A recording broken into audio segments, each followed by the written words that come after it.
श्याम मानव sir ने जिस तरीके से इस सवाल का एक विश्लेषण किया है, तो क्या मैं सुधाकर यादव और शरद पाटिल जी से ही पूछना चाहूंगा कि क्या जिस विकास के मॉडल को लेकर हम पिछले 1947 से लेकर आज तक काम कर रहे हैं कि देहातों से लेकर शहरों में लोगों को लेके जाए और खेती को खत्म कर औद्योगिक प्रगति लाए, क्या ये मॉडल को बदलने की जरूरत है? यानी ये सिर्फ किसानों का सवाल नहीं है, मैं इकोनॉमिक मॉडल की बात कर रहा हूँ कि क्या इस इकोनॉमिक मॉडल को हमने एक्सेप्ट किया, नेहरूवियन इकोनॉमिक मॉडल बोलिए या मिक्स ऑफ इकोनॉमिक मॉडल बोलिए, ये मॉडल को अब बदलने का समय आ गया है। और उसमें फिर जैसे महात्मा गांधी ने कहा था कि गांव की ओर जाना चाहिए, कि क्या इकोनॉमी ने अब गांव की ओर बढ़ना चाहिए, और अगर बढ़ना चाहिए तो किस तरीके से बदलाव आप इस इकोनॉमिक मॉडल में चाहते हैं?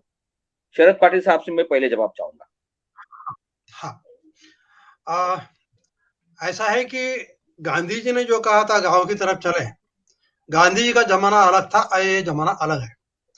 आज भी गांव की तरफ जाने की जरूरत है, पर जिस प्रकार से गांधी जी बोलते थे उस प्रकार से नहीं। अभी गांव जो है स्वयं पूर्ण बन नहीं सकता, क्योंकि एक पूरा ग्लोबल विलेज बन गया है। माने हर क्या बोलते हैं, हर चीज के लिए हम इंटर कनेक्टेड है। हम सारे समाज पे, सारे देश पे, सारे दुनिया पे हम लोग निर्भर करते हैं हमारे रोजमर्रा के काम के लिए। तो सवाल ये नहीं है कि गांव की तरफ जाना है या नहीं, सवाल ये है कि विकास का ये जो मॉडल है, ये मॉडल ठीक है या नहीं है। ये मॉडल जो है ये किसान के शोषण पे आधारित है, और इसको जब तक एकदम उल्टा नहीं करते, जैसे ये अगर सर के बल खड़ा है तो इसको पैरों के बल जब तक खड़ा नहीं करते, तब तक इसमें सुधार होने वाला है नहीं। मानव जी ने बहुत अच्छा कहा। आप एक बात समझ लीजिए कि खेती को अगर आप दबाते हैं और आप उद्योग को, और अगर अगर आप बढ़ावा देते हैं at the cost of agriculture, तो आप डायरेक्टली जो खेती में इन्वॉल्व है 50% वो, और उसके साथ साथ जो इनडायरेक्टली खेती में इन्वॉल्व है 20% वो, 70% लोगों के साथ आप अन्याय कर रहे हैं। अगर 70% लोगों के साथ आप अन्याय कर रहे हैं, तो इसका मतलब यह है कि 70% लोगों के पास में क्रय शक्ति नहीं है। यह क्रय शक्ति अगर 70% के पास आती है, तो आप सोच लीजिए, बिल्कुल सही कहा कि गांव में अगर क्रय शक्ति गई, तो वो केवल कृषि के उत्पाद नहीं खरीदेगा, वो कल चल के फ्रिज खरीदेगा, वो टीवी खरीदेगा, वॉशिंग मशीन खरीदेगा, वो कार खरीदेगा, वो मोटरसाइकिल खरीदेगा। माने इंडस्ट्रियल जो ये है प्रोडक्शन, उसको भी जबरदस्त बढ़ावा मिल सकता है अगर ये 70% के पास में पैसा आता है। आप पैसा किसको दे रहे हैं? आप पैसा दे रहे हैं, माने कॉर्पोरेट को तो छोड़ दीजिए, ब्यूरोक्रेसी में आप कितना पैसा दे रहे हैं? आज परिस्थिति यह है, 7वें वेतन आयोग के बाद में मिनिमम वेतन जो है 18,000 है मिनिमम, और मैक्सिमम जो है वो तो 2.5-3 लाख है। इसका औसत अगर आप निकाले तो 45,000 रुपीज औसत, ये सरकारी नौकर की सैलरी है आज। तो 45,000 रुपए अगर औसत सैलरी है, तो किसान का कितना है? किसान का औसत जो है कमाई वो 6,500 रुपए है। कहाँ 6,500, कहाँ 45,000? किसान तो मेहनत करता है दिन रात, वो क्या बोलते हैं, पसीना बहाता है। आप सरकारी नौकर को रिटायरमेंट के बाद में पेंशन देते हैं। सादा कोई भी क्लास 2 ऑफिसर आज रिटायर होता है तो 60,000 70,000 रुपए से कम पेंशन नहीं लेता। 1.5 लाख, 1.25 लाख रुपए तक पेंशन देने वाले लोग हैं। पेंशनर काम क्या करता है? कुछ नहीं करता। एक बार घर गया, उसके बाद में उसका सरकार का संबंध खत्म, उसका सोसाइटी का संबंध खत्म। हर महीने मरते उसको, आज मैं आपको बता रहा हूँ कि मैंने क्लास 2 के ऑफिसर की बात बता रहा हूँ, 70,000 80,000 रुपए हर महीने मरते दम तक उसके घर जाता है। इतना ही नहीं, मरने के बाद में उसको फैमिली पेंशन मिलती है, उसकी फैमिली। तो जो कुछ नहीं करता, अनुत्पादक है, पूरी तरह से अनुत्पादक है, उसको आप इतने ज्यादा पैसा दे रहे हैं। और जो उत्पादक है, जो इस देश को चला रहा है, दिन में 2 बार 3 बार आप दबा के खाते हैं, वो जो पैदा कर रहा है, उसको आप कुछ नहीं दे रहे। तो ये जो अन्याय है, ये विकास का मॉडल बिल्कुल गलत है। इसको पूरी तरह से उल्टा करना जरूरी, कि जो पैदा करता है, जो पसीना बहाता है, जो देश को चलाता है, जो आपको अनाज का ये देता है, पुरोठा करता है, ऐसे व्यक्ति को, उसको अच्छा जीवन यापन मिलना चाहिए।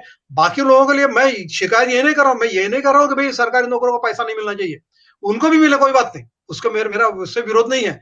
मेरा कहना यह है कि उनको अगर इतना मिलता है तो जो पैदावार करता है उसको आप ऐसे कैसे दबा सकते हैं? ये किस प्रकार का विकास हुआ? ये विकास नहीं है, हमारे मराठी में इसको भकास बोलते हैं।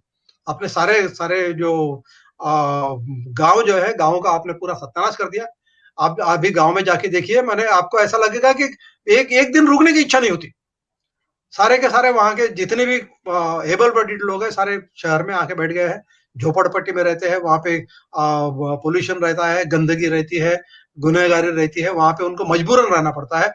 आपका विकास का मॉडल ऐसा है, आप पहली बात तो खेती के ऊपर डिपेंडेंसी कम करना चाहते हैं। माने खेती के ऊपर जितने लोग डिपेंडेंट है वो कम से कम वो बने। आपको मालूम है कि अमेरिका में केवल 2% लोग खेती करते हैं। आप आज आपका ये है, माने ये क्या बोलते हैं, एक सरकारी ये एक टारगेट ऐसा है कि खेती पर जो ये लोक संख्या है उसको 35% तक कम किया जाए। कोई बात नहीं, आप कम करिए, पर जब कम करेंगे तो ये लोग जाएंगे कहाँ? आपका आज का विकास का मॉडल ये कहता है कि उनका खेती पर रहना दूभर कर दो, उनका जीना दूभर करो, उनको मजबूर करो वहां से भागने के लिए, और उनको मजबूर करके खेत शहर में भेजो ताकि शहर में आके वो चीप लेबर करके काम कर सके। ये विकास का मॉडल ठीक नहीं है। अगर आप उनको खेती से निकालना चाहते हैं, गांव से निकालना चाहते हैं, अच्छी बात है, give them a skill set कि जो शहर में आके क्या करें उनको बताइए। गांव में जो मिनिमम उनका उनका जो स्टैंडर्ड ऑफ लिविंग है वो तो भी कम से कम शहर में वो कैसा कैसा ये करेंगे, ये बताइए। माने वो शहर में आएगा तो उसको अपनी किस्मत पे छोड़ दिया जाता है। वो चाहे रिक्शा चलाएगा, चाहे कोई भंगार जमा करेगा, चाहे बुट पॉलिश करेगा, चाहे हमाली करेगा, वो उसको आपने छोड़ दिया उसकी किस्मत पे। ऐसा नहीं, आप जिम्मेदारी लीजिए। अगर आप उसको गांव निकाल के शहर में भेजने की कोशिश कर रहे हैं, शहर में वो क्या करेगा आप जिम्मेदारी लीजिए। तब विकास का मॉडल जो है आपका ये सही माने में एक सिविल मॉडल कहलाएगा। अदरवाइज ये जो मॉडल है ये विकास का मॉडल नहीं है, ये लोगों को उद्ध्वस्त करने वाला मॉडल है। सुधाकर जी, आपका भी जवाब मैं चाहूंगा कि क्या इकोनॉमी का ये मॉडल बदलना चाहिए, और बदलना चाहिए तो किस तरीके से आप चाहेंगे इस प्रोसेस को शुरू करना?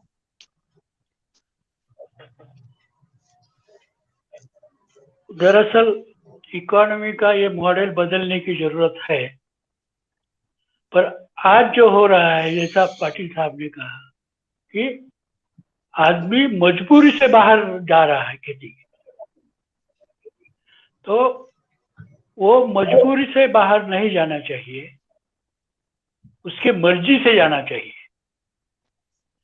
ये उसके मर्जी से जाने की आज की स्थिति नहीं है।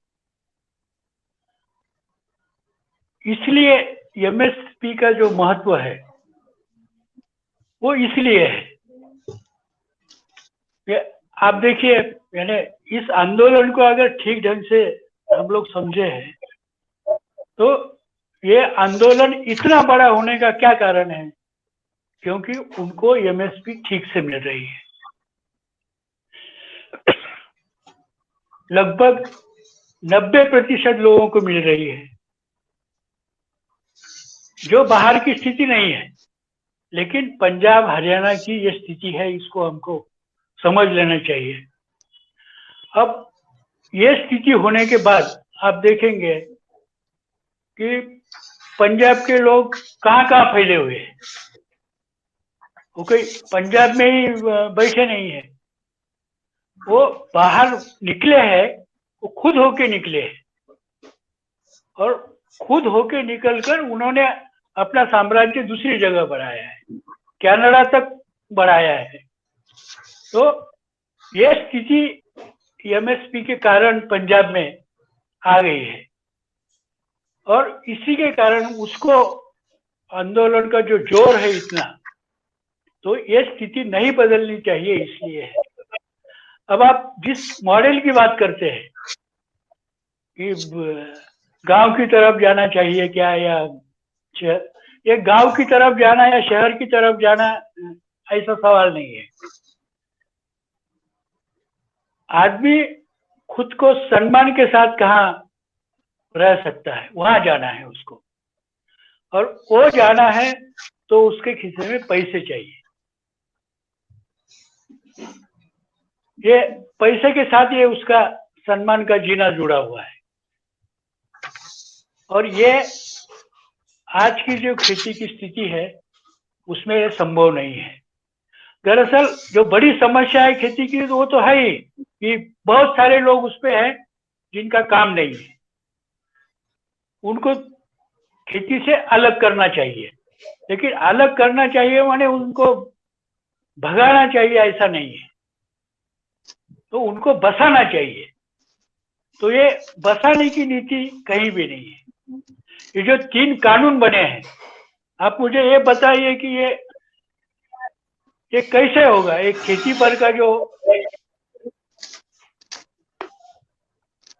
पर का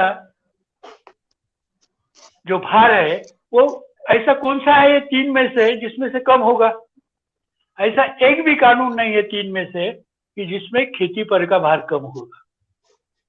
तो किसान की जो आज की समस्या है और उसके कारण है समस्या के, उस कारण को ये जो कानून है तीनों भी, वो उसको ये रिस्पांस नहीं है उनका,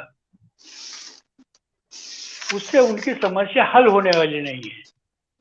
तो किसानों की समस्या हल होने वाले कानून अगर आए तो उसका स्वागत होगा, और इसमें हल ही नहीं है तो उसका स्वागत नहीं हो सकता है। इसलिए एमएसपी से आगे बढ़ना है, एमएसपी के पीछे नहीं आना है। और लोगों को, किसानों को डर ये है कि हम एमएसपी के नीचे जा रहे हैं। तो हमको एमएसपी तक रुकना नहीं है, एमएसपी के आगे बढ़ना है। लेकिन एमएसपी के आगे तब बढ़ सकेंगे हम जब हमारा पैर एमएसपी पे कायम रहेगा। अब वो श्याम ने कहा कि जो उत्पादन ज्यादा होता है तो उसके लिए क्या किया जाए। ये तो सच है कि आप कुछ भी पैदा करेंगे और वो खरीदने वाला मार्केट में मिलेगा, या ऐसा नहीं हो सकता। किसी भी समाज में, किसी भी देश में ये संभव नहीं है। तो आप ये तो कर सकते हैं ना कि किसान अगर वो बढ़ा रहा है, गेहूं की फसल ज्यादा हो रही है, तो उसको आप आज तक क्या करते आए हैं कि जो फसल कम हो रही है उसके दाम कुछ एमएसपी ज्यादा बढ़ा के प्रोत्साहन दे रहे हैं।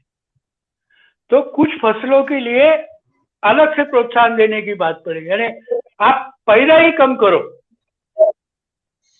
आप पैदा कम करेंगे और उसका जो नुकसान होगा उसकी भरपाई हम करेंगे। तो इस तरह का भी जरूरी है। अगर आप पंजाब को एमएसपी से इतना नहीं खर्च करना चाहते हैं पंजाब पर, तो आप ये तरीका अपनाइए। तो इस तरह से अलग अलग, लेकिन कानून में इसका कोई जिक्र नहीं है, तो इससे कोई समस्या हल होने वाली नहीं है।